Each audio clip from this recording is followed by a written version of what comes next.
لله وكفى وسلام على عباده الذين اصطفى أما بعد. أعوذ بالله من الشيطان الرجيم. بسم الله الرحمن الرحيم. لو أنزلنا هذا القرآن على جبل لرأيته خاشعا متصدعا من خشية الله. صدق الله العظيم.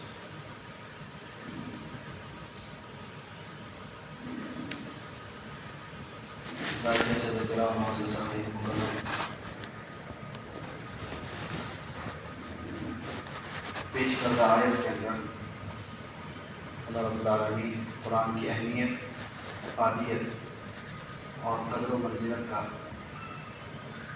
ایک انوکھا انداز اپنایا ہے اور ایک عجیب سا لہجہ اپنے بندوں پر پیش کیا.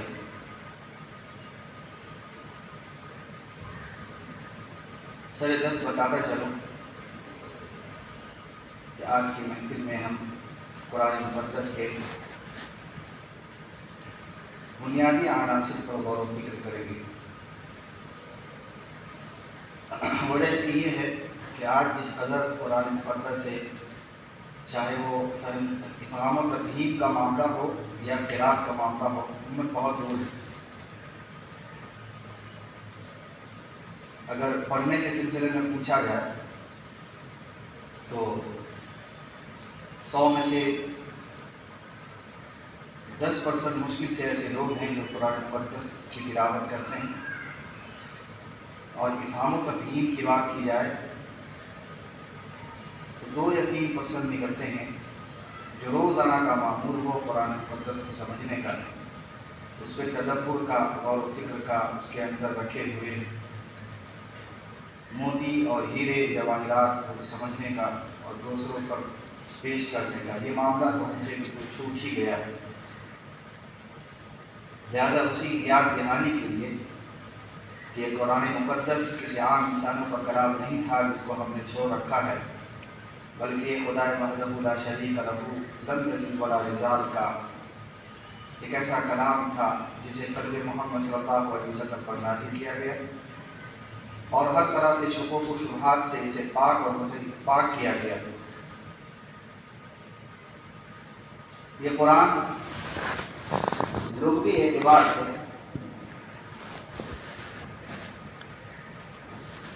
امت کا بلکہ علماء کرام کا ایک متفقہ فیصلہ ہے. کچھ علماء کرام نے اختلاف کیا ہے، اپنی اپنی رائے پیش کی ہے. کہا کہ یہ قرآن اصل میں فتحہ سے قرأ یقرأ باب فتحہ یفتح سے ہے.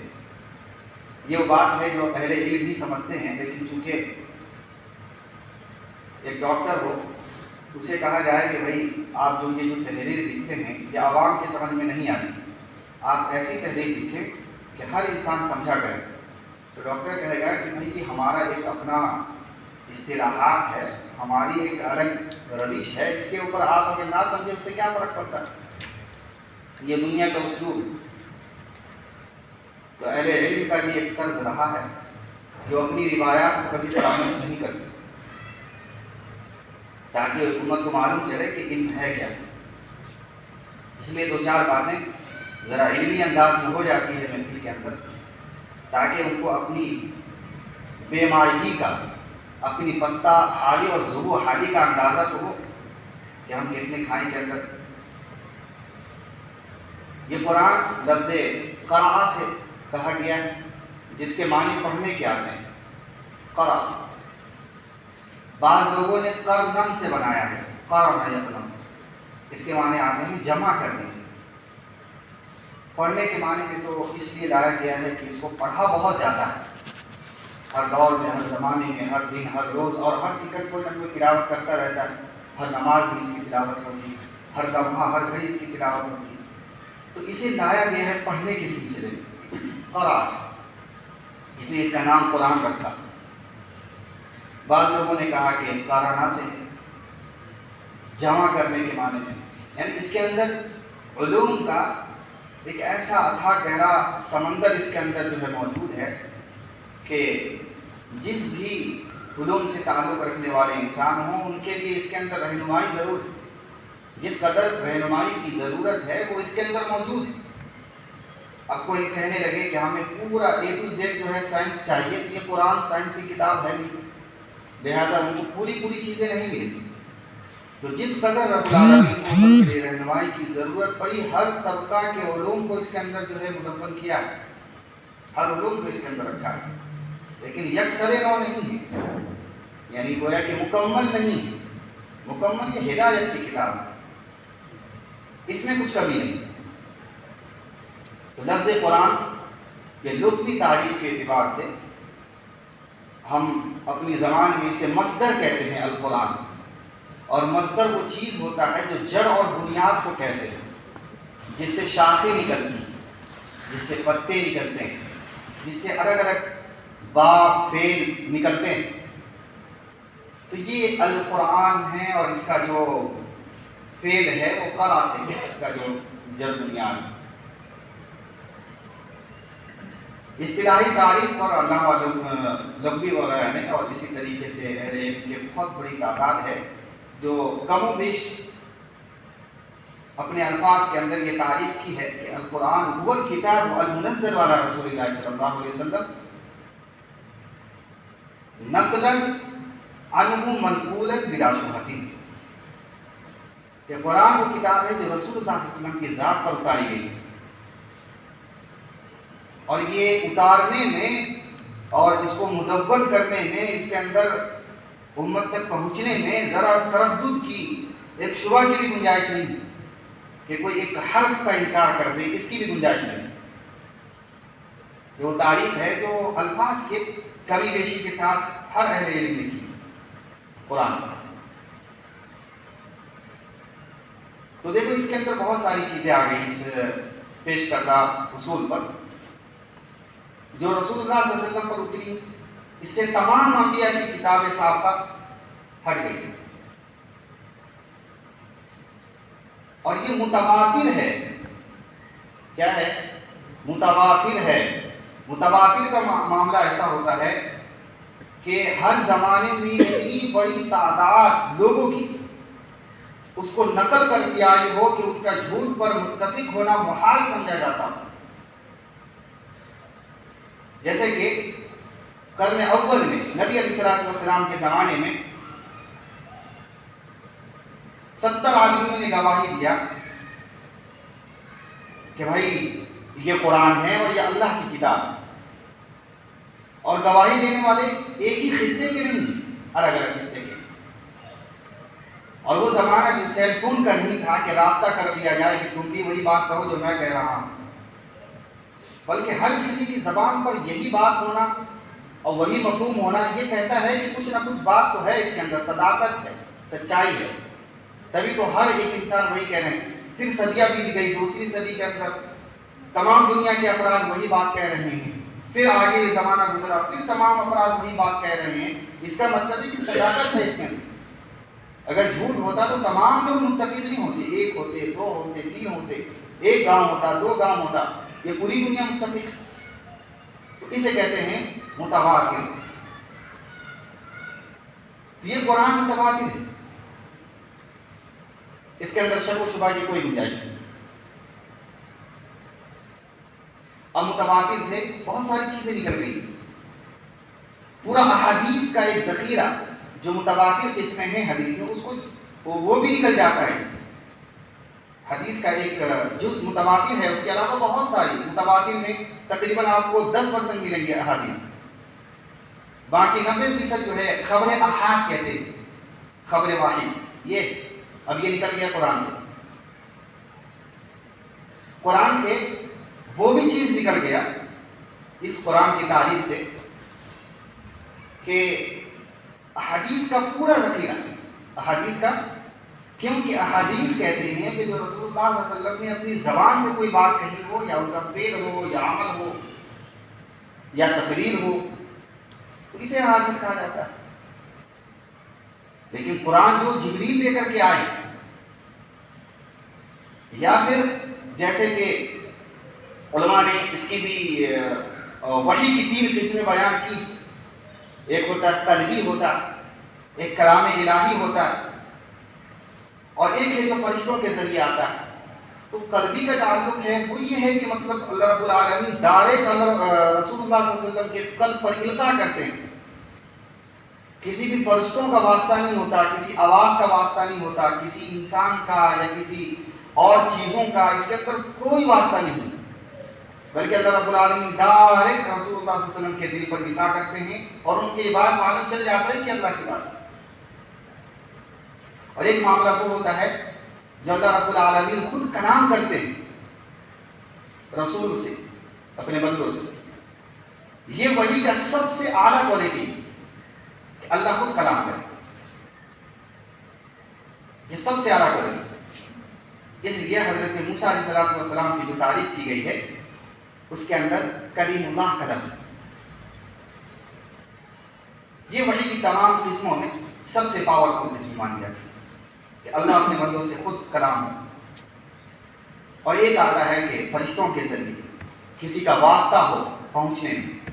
پھر واسطوں میں بہت ساری قسمیں ہیں، 5 طریقے سے واسطوں کے ذکر میں علماء نے فرمایا ہے کہ وحی جو اترتی ہیں عموماً 5 طریقے سے۔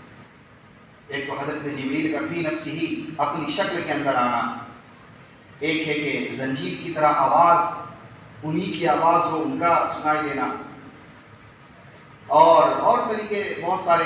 تو کہنے کا مطلب یہ ہے کہ جو میں نے قرآن کی تعریف آپ کے سامنے پیش کی ہے اس سے بہت ساری جو غیر ضروریات چیزیں ہیں وہ نکل جاتی ہیں، اور خلاصہ اور لب لباب اس کا یہ ہوتا ہے کہ اللہ رب العالمین کا کلام بھی اس کے اندر کوئی شک و شبہ کی گنجائش نہیں ہے۔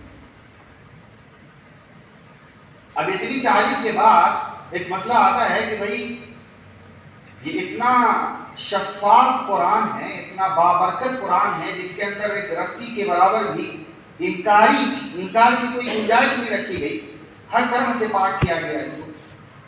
زمانوں کے ریل پل آئے اور تغیرات آئے، انقلابات آئے، تاریخ اتنا رونما ہوا اور ہزاروں لوگوں کو، لاکھوں لوگوں کو بہا کر لے گیا، لیکن قرآن محفوظ رہا۔ تو آخر اس کا کوئی مقصد ہوگا کہ جس کو محفوظ کیا گیا ہے، اور جب آپ پڑھیں گے تو اس کا مقصد جو ہے سورہ رحمان میں آپ کو بالکل آیا نظر آئے گا، اور پہلی آیت کے اندر، بالکل پہلی آیت ہے سورہ رحمان میں، اس کے اندر بتایا گیا کہ ہم نے قرآن کو نازل کیا ہے۔ سب سے پہلے تو اللہ نے اپنی تعریف کی، اور ایک لمبا واقعہ ہے کہ رحمان، لفظ رحمان کیوں استعمال کیا گیا، اس وقت ان کی کوئی ضرورت نہیں ہے۔ بہرحال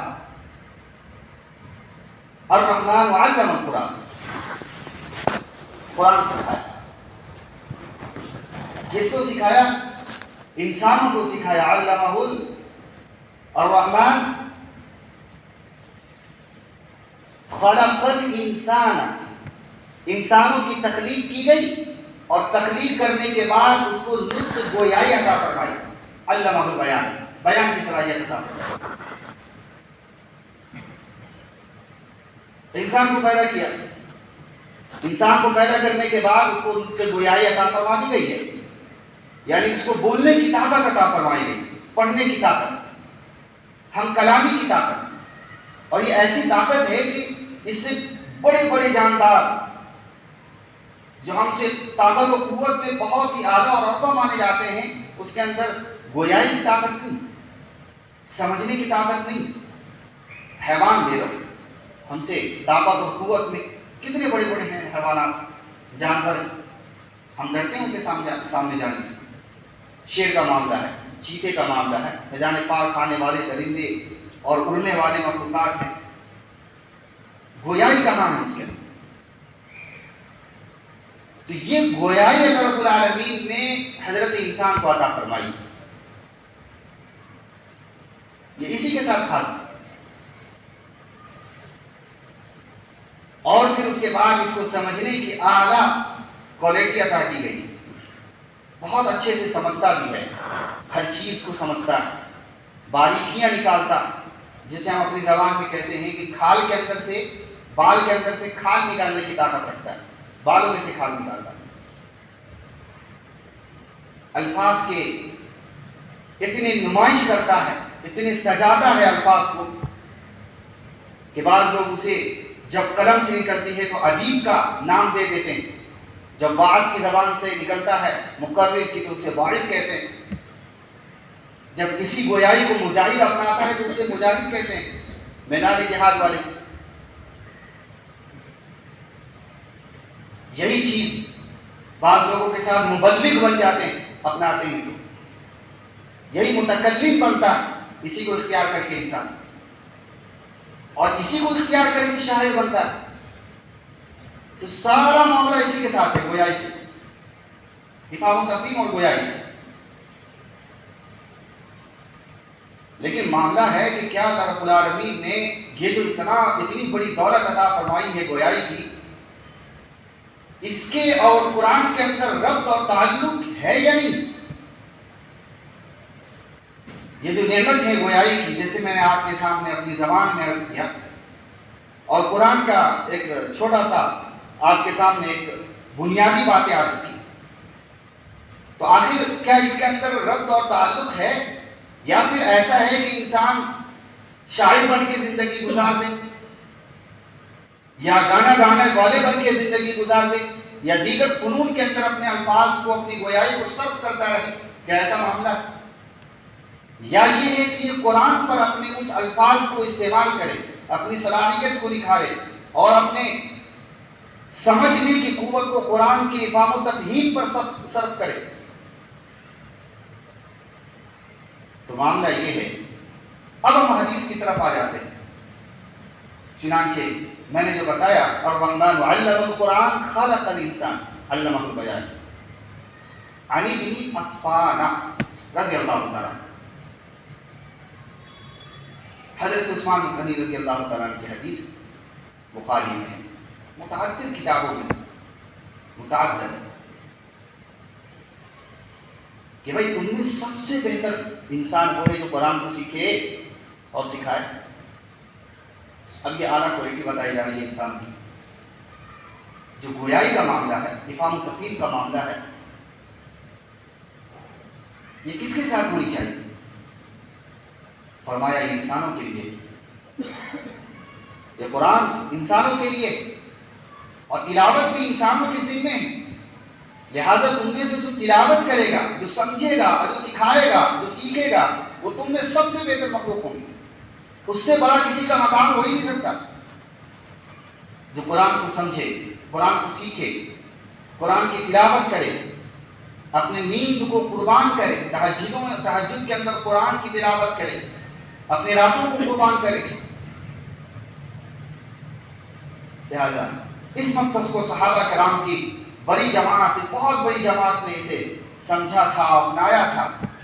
آپ سنتے رہتے ہیں، فضائل اعمال میں حدیث گزری، حضرت ابو بکر صدیق کا قصہ موجود ہے رضی اللہ تعالیٰ عنہ۔ اسلام قبول کرنے کے بعد ان کی آواز کے اندر اتنی جاذبیت تھی کہ جب قرآن پڑھتے تھے اور جب روتے تھے تو دل سے وہ آواز نکلتی تھی کہ کفار جمع ہو جاتے تھے، گاؤں کے افراد جمع ہو جاتے تھے، کئی سارے اسلام قبول کر لیے۔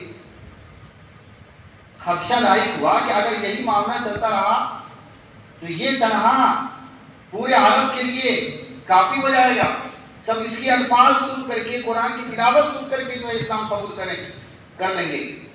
تو ایک کام کرو، اس کو ملک سے نکال دو۔ اب ہجرت کرنے پہ مجبور ہو گئے۔ تانا زنی کے بعد انہوں نے سوچا کہ نکل رہے تھے، واپس مسلمانوں نے بلا کے لے کے آ گئے۔ بھائی کیوں جا رہے ہو؟ کیوں معاملہ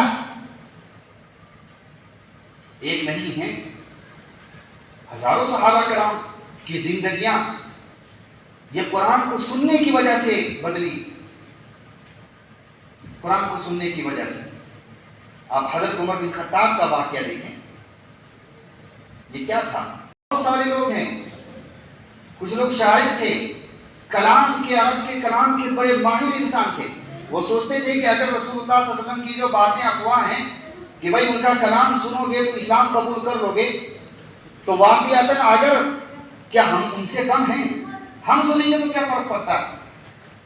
ہم عرب کے وہ لوگ مانے جاتے ہیں جس کے کوئی نظیر اور مثال ہی نہیں ہے۔ ذرا دیکھیں تو صحیح کہ اس کے کلام کے اندر جاذبیت کیا ہے۔ یہ خوف کا جو ماحول گرم ہے یہ کس بنیاد پر ہے؟ ہم اپنائیں تو صحیح، دیکھیں تو صحیح۔ لہٰذا کان میں آواز گئی کہ اسلام کی جو پاور ہے اس کے دل پر گشت کرتی تھی، اور آج نہ کر وہ اسلام قبول کر لیتا کہ وہ قرآن کی بات گشت ہے۔ تو میں نے کہا کہ آج امت محمدیہ کا ایک بہت بڑا طبقہ اس سے دور ہے کہ وہ قرآن کے قریب تر آنے کی کوشش نہیں کرتا، وہ یہ سوچتا بھی نہیں ہے کہ واقعتاً اللہ رب العالمین نے جو کلام الہی کو نازل کیا ہے کہ جس کے روحانیت طاقت سے صحابہ کرام صرف ایک بار میدان جہاد میں الفاظ بلند کرتے تھے اللہ اکبر تو جنگ جیت جایا کرتے تھے، وہ معاملہ ختم ہو گیا، اس پر غور و فکر نہیں ہو رہا۔ لہذا قرآن کو پڑھنے کی ضرورت ہے، سمجھنے کی ضرورت ہے۔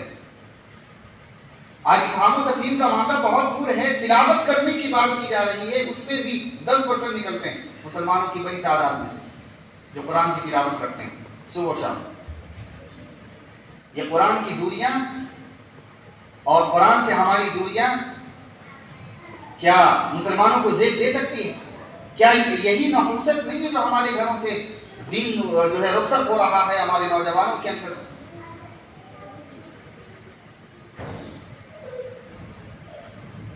ایک لمحے کے لیے سوچ لیا جائے کہ مسجدوں میں تلاوت ہوتی ہوں گی، لیکن فرداً انسان تلاوت نہیں کرتا ہے، نہیں موقع ملتا ہے، لیکن معاملہ یہ ہے کہ مسجدوں سے تلاوت ختم ہو گئی، کوئی آتا ہی نہیں سمجھنے کے لیے قرآن شریف۔ کم از کم کوئی ایسا چہرہ ملے، امام صاحب آپ نے اس فجر میں تلاوت کی ہے، سورہ ملک کی تلاوت کی ہے، اللہ رب العالمین اس کے اندر کہتا کیا ہے، بندے سے کیا مخاطب ہے وہ؟ معاملہ یہ ہے کہ رب العالمین کا یہ وہ کلام ہے کہ جو فی نفس ہی اللہ رب العالمین بات کرنا چاہتے ہیں بندے سے کہ دیکھو میں آپ کو یہ حکم دے رہا ہوں اور یہ آپ کو کام کرنا۔ جیسے کہ ہم سمجھنے کے لیے ہم اپنی مثال لے لیتے ہیں، نظام الدین سے ایک بات نکلتی، ایک بات چلتی ہے، اس بات کو لینے کے لیے ہم کتنی کوشش کرتے ہیں۔ بعض مرتبہ ہم امیر صاحب کے پاس جاتے ہیں کہ بھائی ابھی جو بات آئی ہے وہ کیا ہے، ہم سب ہمیں سمجھائیں تاکہ ہم امت کے سامنے پہنچائیں، کوشش کرتے ہیں، لیکن غیر اللہ کی بات کو لینے کے لیے ہم اتنی تک کوشش کرتے ہیں اور پوری زندگی سب کر رہے ہیں، اور وجہ اس کی یہ ہوتی ہے کہ وہ اپنے ماننے والے مسلمانوں سے کچھ بات پیغام پہنچانا چاہتے ہیں، دینا چاہتے ہیں، ایک بات رکھنا چاہتے ہیں کہ ان باتوں پر آؤ گے تو آپ کی زندگی سنورے گی۔ لیکن معاملہ یہ احکم الحاکمین کا ہے اور یہ ہم سمجھنے کی کوشش نہیں کر رہے۔ اس نے بھی کچھ باتیں کہی ہے امت سے، لوگوں سے، اپنے بندوں سے کہ بھائی یہ کام کرنا ہے، یہ نہیں کرنا ہے، اس کے اندر آپ کے لیے کیا ہے نہیں ہے، اور ہمارا معاملہ یہ کہ ہم اسے سمجھنے کے لیے تیار نہیں ہیں اور غیر اللہ کی باتوں پر بہت اچھے سے دھیان دیتے ہیں۔ اور حقیقت تو یہ ہے کہ اس کے اندر جھوٹ کا شائبہ موجود ہے، لیکن اس کے اندر نہیں، یہ جھوٹ پر مبنی بھی ہو سکتا ہے، اس کے اندر نہیں۔ ان کے کلام کو بہت اچھے انداز میں محفوظ کیا گیا، ایک رب العالمین کا کلام، ایک جبریل امین جو امین ہے، کبھی جھوٹ نہیں بول سکتے، ان کے ذریعے لایا گیا اور قلب محمد پر نازل کیا گیا ہے۔ بتائیے کتنی بابت ہے کلام۔ لہذا مدعا یہ ہے کہ قرآن کو سمجھنے کی کوشش کریں، اپنا حلقہ ہو، ہر انسان ظاہر باتیں نہیں سمجھ سکتا ہے تو اپنے بڑوں سے سمجھے، لیکن قریب تو آئے، قریب آئیں گے تو راستے کھلتے ہیں۔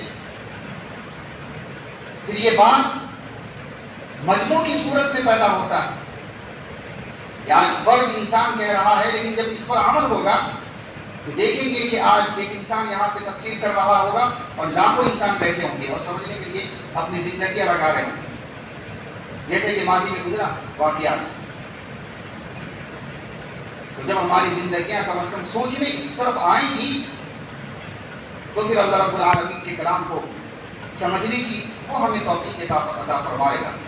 دعا فرمائیے اللہ رب العالمین قرآن کی قدر و منزلت کو سمجھنے کی، تلاوت کرنے کی، حفاظت کرنے کی توفیق عطا فرمائے۔